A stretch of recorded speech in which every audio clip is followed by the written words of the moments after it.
हुआ, अशांत वातावरण में हुआ, अस्थिर वातावरण में जहां कोलाहल था, अराजकता थी, ऐसे में भगवान कृष्ण ने अर्जुन को निमित्त बनाकर समूची मानवता के लिए गीता का उद्घोष किया। जी नमस्कार दोस्तों, मैं हूं हरीश चावला और आप देख रहे हैं 7-11 न्यूज और अमर मंथन खबर। त्रेता में भगवान श्री राम जी धरती पर धर्म की स्थापना के लिए अवतारित हुए और ठीक इसी प्रकार द्वापर युग के अंदर भगवान श्री कृष्ण जी ने अधर्म पर धर्म की स्थापना के लिए अवतार लिया। और सबसे बड़ी बात ये थी कि भगवान श्री कृष्ण जी ने ये सोचा कि शायद अभी भी जो धरती पर मनुष्य जाति है, शायद उसमें हो सकता है कि धर्म का ज्ञान ना हो। इसलिए उस ज्ञान को देने के लिए उन्होंने महाभारत के दौरान जब अर्जुन को गीता का उपदेश दिया तो महर्षि वेदव्यास जी ने ठीक वाल्मीकि की तर्ज पर जैसे रामायण रचित हुई, ठीक उसी प्रकार गीता का एक बहुत बड़ा ग्रंथ रचा गया। और वो महर्षि वेदव्यास जी द्वारा रचित जो है वो भगवान श्री कृष्ण जी के उपदेशों को एक ज्ञान के रूप में प्रस्तुत कर आप सारी दुनिया के सामने एक ग्रंथ को प्रस्तुत कर दिया। युग गए, सदियों गई, कलयुग आ गया, लेकिन आज भी मानव में बड़े ज्ञान का अभाव है। अब इस ज्ञान में प्रकाश की लो जगाने के लिए पिछले कई दशकों से स्वामी ज्ञानानंद जी, जिन्हें गीता मनीषी के नाम से जाना जाता है, बल्कि भारत देश के अंदर ही नहीं बल्कि आज अगर गीता का कुछ संदेश या ज्ञान आज कुछ घर में पहुंचा है तो वह स्वामी ज्ञानानंद जी की बदौलत पहुंचा है। उन्हें गीता मनीषी जी की उपाधि दी जाती है और दी भी क्यों न जाए, क्योंकि किसी भी संत समाज ने, किसी भी संत पुरुष ने, किसी भी महापुरुष ने जो धरती पर गीता का ज्ञान अर्जुन के रूप में भगवान श्री कृष्ण जी ने प्रस्तुत किया था या दिया था, हम सबके लिए उसे हम ले ही नहीं पाए, उस ज्ञान का प्रकाश हम ले ही नहीं पाए। शायद यही कारण है कि जन्म जन्मांतर तक शायद मनुष्य इस ज्ञान के अभाव में आज भी भटक रहा है। लेकिन उस गीता के ज्ञान के प्रकाश की लो को जागृत करने के लिए स्वामी ज्ञानानंद जी ने पिछले कई दशकों से यह बीड़ा उठाया हुआ है।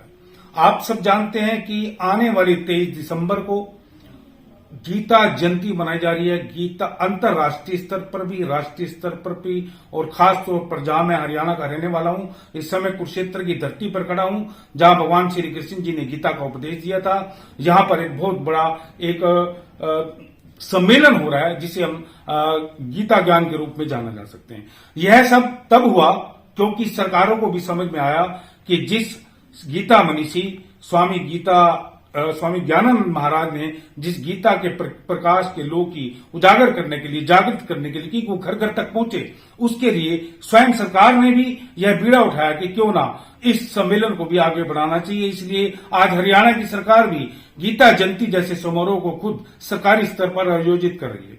हमारे साथ स्वामी आज ज्ञानानंद महाराज जी मौजूद हैं कुरुक्षेत्र की धरती पर, जहां एक गीता संस्थानम के नाम से एक ऐसा संस्थान खड़ा किया जा रहा है जो विश्व में बहुत अद्भुत है। इसके लिए भी हम आपको उस खबर को दिखाएंगे, जरूर दिखाएंगे कि हमारे पूरे विश्व के अंदर एक कुरुक्षेत्र के अंदर जो गीता के नाम से जो एक नया प्रकाश का उद्भव हो रहा है उसमें खास क्या है, उसको इस खबर को आगे दिखाएंगे। लेकिन बात करेंगे 23 दिसंबर की। आखिर स्वामी ज्ञानानंद जी का खास मकसद क्या है? उनका ये मकसद है कि 23 दिसंबर को ठीक 11 बजे प्रातः स्कूल हो, चाहे कॉलेज हो, चाहे सरकारी कार्यालय हो, चाहे प्राइवेट निजी कार्यालय हो, चाहे दुकान हो, चाहे दफ्तर हो, चाहे घर हो, ठीक 11 बजे आप 1 मिनट गीता का पाठ जरूर करें।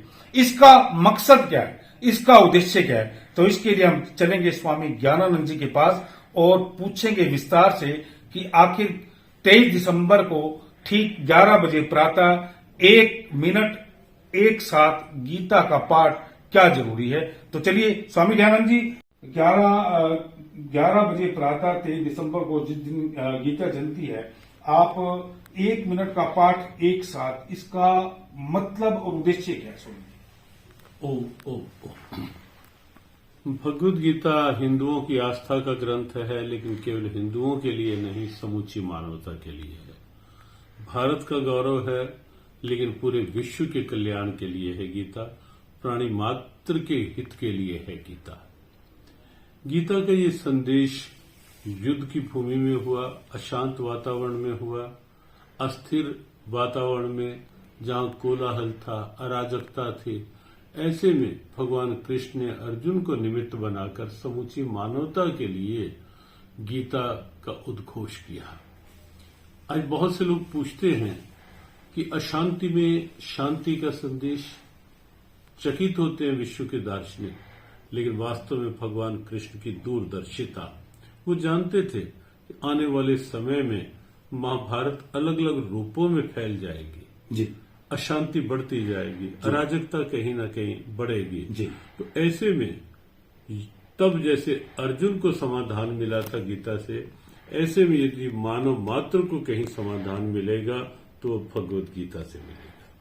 कोई जाति की बात नहीं, कोई वर्ण की बात नहीं, ऊंच नीच की बात नहीं गीता में, देश विदेश की बात नहीं गीता में, सबके लिए है और सबका है ये संदेश। और इसीलिए हम प्राय कहते हैं कि ऊंच नीच न जात पात है, गीता माता सबके साथ है जी। उस बात को लेकर के कि समाधान के रूप में भगवत गीता जन जन तक पहुंचे। अब प्रारंभ में यदि कहें कि सब लोग पूरी गीता का पाठ करें तो आप जानते हैं आज का सब व्यस्त हैं जी। तो हमें लगा कि एक बार एक छोटे से हम बड़े की ओर बढ़े जी। एक प्रारंभिक स्टेप रखकर हम उसको आगे ऊंचे भवन तक ले जाएं। तो उस दृष्टि से ये आह्वान निश्चित किया गया कि गीता जयंती के दिन पूरा विश्व का हर क्षेत्र 1 मिनट एक साथ गीता पाठ से जुड़े। इसका ध्येय वाक्य जो निश्चित किया गया, टैगलाइन जी, वो भी आज के समाज के लिए बहुत जरूरी है क्योंकि कहीं विघटन बढ़ रहे हैं, कहीं अलगाव, बिखराव, भटकाव, दुर्भाव ये सब बढ़ते दिखाई दे रहे हैं। पूरे विश्व में कहीं युद्ध का दबाव ये सब बढ़ रहे हैं। तो हमें लगा कि इस समय शांति के साथ साथ जरूरत है सद्भावना की और इंसान जहां है वहां अच्छा बनकर रहे। और इसलिए इस पूरे आह्वान का जो ध्येय वाक्य रखा गया, हम एक बने, हम नेक बने, ये टैगलाइन है इसकी। गीता ग्रंथ के बारे में सभी जानते हैं, आखिर लोग ये जानना चाहते हैं आखिर गीता में ऐसा क्या है जिसके प्रकाश से उसका जीवन जो है मतलब मोक्ष की तरफ या धर्म की तरफ बढ़ सकते हैं। सभी हरीश जी, पहले हम एक लाइन में ये भी स्पष्ट कर दें कि ये जो 3 श्लोक हैं जी, फिर हम आपके इस भाव को आगे बढ़ाते हैं जी। ये जो 3 श्लोक लिए गए, ये गीता जी का प्रथम श्लोक लिया गया है जी, लगभग मध्य का श्लोक लिया गया है 9वें अध्याय का 22वां जी, और अंतिम श्लोक लिया गया है। सभी श्रोताओं के लिए ये विशेष संकेत आवश्यक था, अंतिम श्लोक लिया गया है ये। और जहां तक आपने पूछा गीता में ऐसा क्या है, इन आप 3 श्लोकों को ही लें, पूरा सार आप पकड़ पाएंगे। प्रथम श्लोक गीता का प्रारंभ जहां से वो शब्द है धर्म जी। अंतिम श्लोक जो है, अंतिम शब्द गीता का जो है वो है मम जी। दोनों शब्दों को ले लें तो पूरी गीता बीच में आ जाएगी जी। धर्म मम, मेरा धर्म क्या है जी। और गीता में धर्म मजहब के रूप में नहीं, रिलीजन के रूप में नहीं, किसी संप्रदाय के रूप में नहीं। गीता के अनुसार धर्म अर्थात मेरा कर्तव्य, पूरी गीता का सार आ जाएगा। स्टूडेंट पढ़ रहा है, उसका धर्म अच्छी पढ़ाई करके अच्छा बनना है, ये उसका धर्म है।